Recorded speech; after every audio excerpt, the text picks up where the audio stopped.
আমি গজল লিখেছি, আমার তাহেরি পাগলা গজলটা কইছি স্টেজে। ঈদ মিলাদুন নবীর মাহফিল, ঈদ মিলাদুন নবীর প্রথম করছেন রাব্বা, ইমানদারগণ জলস করো না, হায় হায় ইমানদারগণ। এতো কয়েকদিন আগে আমার নাম নিয়ে বলছে আমার ভাইজান, দেখছো না মনে হয়? আমার ভাইজান এই গজলটা লিখছে, কত সুন্দর। আল্লাহ আমার ভাইটারে হেফাজতে রাখুক, আমিন বলেন। সমস্ত সুন্নি পীর মাশায়েখ আলেম ওলামাদেরকে আল্লাহ হেফাজতে রাখুন, সকলে বলি আমিন। বাজান গো সূরা আলে ইমরানে বর্ণনা, আব্বা গো সূরা আলে ইমরানে আছে বর্ণনা, যাকে বলে অঙ্গীকার দিন, যাকে বলে অঙ্গীকার দিন, কানার দলে দেখে ইমানদারগণ জলস। আল্লাহ দুইটা অনুষ্ঠান করলেন রুহের জগতে, কয়টা? এই হিসাব জানেন না? কয়টা? দুইটা অনুষ্ঠান করলেন বাজান গো। কেমন নবীর ঈদে মিলাদুন নবীর মাহফিল করতেছেন। শুনলাম আমার বাজানে নাকি ভালো পার্টিসিপেট করেছে, আমার বাজান নাকি অনেক সহযোগিতা করার চেষ্টা করেছে। আবার একটু আগে 1 মিনিটে বলল আগামীতে যেন আরো সুন্দর করে করতে পারি, আমাদের জন্য দোয়া করবেন। কইছে না বাজানে? কইছে না?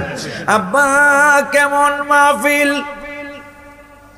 আল্লাহর একটা অনুষ্ঠান করলেন। আল্লাহ আমাগো সবাইরে দাওয়াত দিছে জিবরাইলের মাধ্যমে, আমরা সবাই ছিলাম আল্লাহর অনুষ্ঠানে। রব্বুল আলামিন ভিআইপি একটা অনুষ্ঠান করলেন, নিজের অনুষ্ঠান। সমস্ত নবী রাসূল উপস্থিত, আমরা সকলের রূহগুলি উপস্থিত। আমার আল্লাহ হইল সভাপতি, আমার নূরের নবী হইল প্রধান অতিথি। এই সুবহানাল্লাহ আস্তে কইল হয় নাকি? আল্লাহর অনুষ্ঠানে আমার নূরের নবী প্রধান অতিথি। তুই নবীরে কেমনে চিনবি রে পাগলা?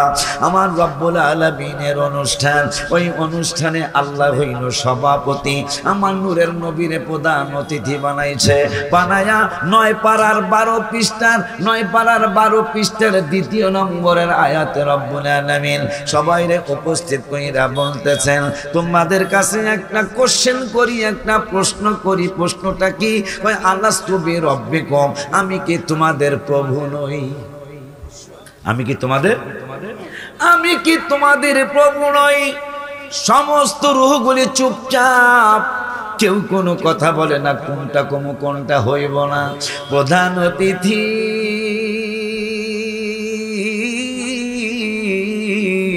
আমার নূরের নবী প্রধান অতিথি। প্রধান অতিথির জবান মোবারক দিয়া নবীজি বললেন, কলু বালা, হ্যাঁ আপনি তো আমাদের প্রভু। এর আগে আর কেউ কোনো কথা বলেন নাই।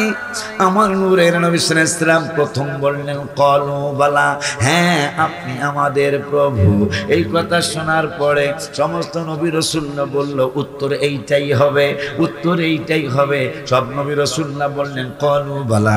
আমি বলছি ঠিক করে, পিসাব বলছে, বাবাজান বলছে, আপনারা সবাই বলছেন কলু বালা, হ্যাঁ আপনি আমাদের প্রভু। আমার আল্লাহ কা জিবরাইল অনুষ্ঠান আর লাগবো না। জিবরাইলকে এত বড় অনুষ্ঠান, আপনি যাদেরকে সৃষ্টি করবেন, যাদেরকে সৃষ্টি করছেন, ও আল্লাহ সবাইরে একসাথে কইরা আপনি অনুষ্ঠান করলেন। আপনি জিজ্ঞাসা করলেন, আমি কি তোমাদের প্রভু নই? তারা কইল, হ্যাঁ আপনি আমাদের প্রভু। অনুষ্ঠান কি আর বাড়াইবেন না? আমার আল্লাহকে আর অনুষ্ঠান বাড়ানো লাগবে না। ওই আল্লাহ সিদ্ধান্ত নিলেন মিলাদুন নবীর প্রোগ্রাম হবে। জিবরাইলকে ওইটা কেমন হবে আপনারা জানেন কিনা? আমি জানি, জানবেন, আপনারাও জানবেন। বিয়ার দাওয়াত কিন্তু সবাইরে কার্ড দেয় না, সবাইরে। বিবাহের অনুষ্ঠানে, মুসলমানের অনুষ্ঠানে সবাইরে কিন্তু কার্ড দেয় না। কেউ রে কয় ভাই টিকারের পিসাব ভাই আপনার বাতিজার বিয়া ভাই অমুক দিন আয়া পড়েন, কাঠ কিন্তু বাড়ায় নাই, কথা কয় না। বিদেশি মদিনার ডিস্ট্রিক্টে থাকেন, বাজানের দাওয়াত দিছে গ্রামের স্বাস্থ্য ভাই, তোমার ভাতিজির বিয়া, তোমারে দাওয়াত, কাঠ পাড়ায় না, কাঠ লাগে না। কিন্তু আমার রব্বুল আলামিন বলল, জিবরাইল তুমি কি বলতে চাও? ভাই আমি বলতে চাই আপনার অনুষ্ঠান করলেন, সবাই উপস্থিত ছিল, সবাই উপস্থিত কইরা শুধু দুইটা কথাই অনুষ্ঠান শেষ করছেন। হাবিবুল্লাহটা কয় কথায় শেষ করবেন? আমার আল্লাহকে হিসাব কইরা দেখো বন্ধুর অনুষ্ঠান কয় কথায় শেষ করি। সুবহানাল্লাহ। আল্লাহর অনুষ্ঠান কয় কথায় শেষ? হিসাব করতে হবে কয় কথায়, আঙ্গুল দেখলে বোঝেন না কয় কথায়। আল্লাহর অনুষ্ঠান দুই কথায় শেষ। সূরা আলে ইমরানে প্রথম মিলাদুন নবীর অনুষ্ঠান, আল্লাহর অনুষ্ঠান ভিআইপি, হাবিবের অনুষ্ঠান ভিআইপি। আল্লাহর অনুষ্ঠান ভেরি ইম্পর্টেন্ট, আমার আল্লাহ নূরের নবীর অনুষ্ঠান ভেরি ভেরি ইম্পর্টেন্ট, ভিআইপি। আমার আল্লাহ জিবরাইলের গণবাক কয় কথায় শেষ করবেন? আমার আল্লাহ জিবরাইল, কোরআনে তো সবই বলা হবে, কয় কথায় হাবিবের অনুষ্ঠান শেষ হবে? ওই নবীর উম্মত আপনি আর আমি, ঠিক নেই? নবীর প্রশংসা শুনলে ইমানদারের ভালো লাগে না খারাপ লাগে? যদি খারাপ লাগে বুঝবেন আপনি আবু জাহেলের দলের মানুষ। আমি স্পষ্ট ফতোয়া দিয়ে দিলাম, কারণ হাবিবের প্রশংসা শুনলে আবু বকর, ওমর, ওসমান, আলী তাদের শান্তি লাগতো, মহব্বতে কেঁদে দিতেন।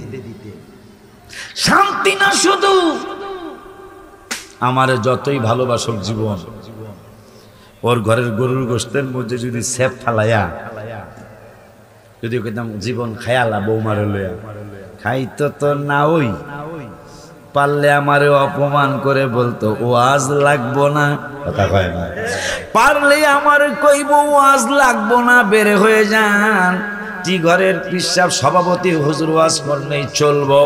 আপনার গুড মনে করছিলাম, আপনি একজন নগদ মানুষ, আপনার থুতু গোস্তের মধ্যে দিয়ে আপনি আমারে খাইতে হন, এটা আমি চিন্তাই করি না। আপনার জেন্টেলম্যান মনে করেছিলাম, আপনাকে ভদ্র মানুষ মনে করেছিলাম, কিন্তু আপনি ভদ্র নামে অভদ্র আচরণ করলেন।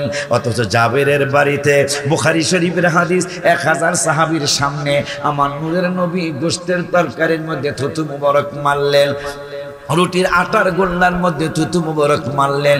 এক সাহাবী আর এক সাহাবীর ধাক্কা মারে, কয় জীবনে এইরকম রুটি আর খাও নাই, আজকে যেই রুটি খাইবা। কয় কারণ কি? কয় আলাদা মশলা মিশানো। সুবহানাল্লাহ। আলাদা। যারা থুতু মুবারক মারতে দেখেন, 1000 সাহাবী একসাথে, সবাই একসাথে ছিল না, কেউ দূরে ছিল কেউ কাছে ছিল। যারা কাছে ছিল এরা দেখছে নবীজি গোশত মধ্যে জাবেরের ছাগলের 3-4 সের গোশত হয়েছে, এদের মধ্যে থুতু মুবারক মারছে। 20-30 জন 50 জন বা 100 জনে দেখছে, আর 900 জনে দেখে নাই। এরা মশলার নাম কি? সুবহানাল্লাহ। কি মশলা? কোন মশলার কারণে রুটি আজকে বেশি স্বাদ হবে? আগে খাইয়ালো, আগে খাইয়ালো, মজা লাগলে মশলার কথা কমো। সুবহানাল্লাহ। মজা লাগলে মশলার কথা কমো। বুখারীর হাদিস। আমার নূরের নবী, হায়াতুন নবী, জিন্দা নবী, রাহমাতুল লিল আলামিন থুতু মুবারক মারলেন রুটির আটার গোল্লার মধ্যে, গোশতের মধ্যে মারলেন। খাওয়া শুরু হয়ে গেল। জাবের চিন্তিত। নবী কয় নো চিন্তা ডো ফুর্তি, জাবের কোনো চিন্তা করো না, কোনো টেনশন করো না। হুজুর গো, 1000-এর উপরে সাহাবী, 1000-এর উপরে সাহাবী, আর আমার গোশত হইল 3-4 সের গোশত, আটাও 3-4 সের।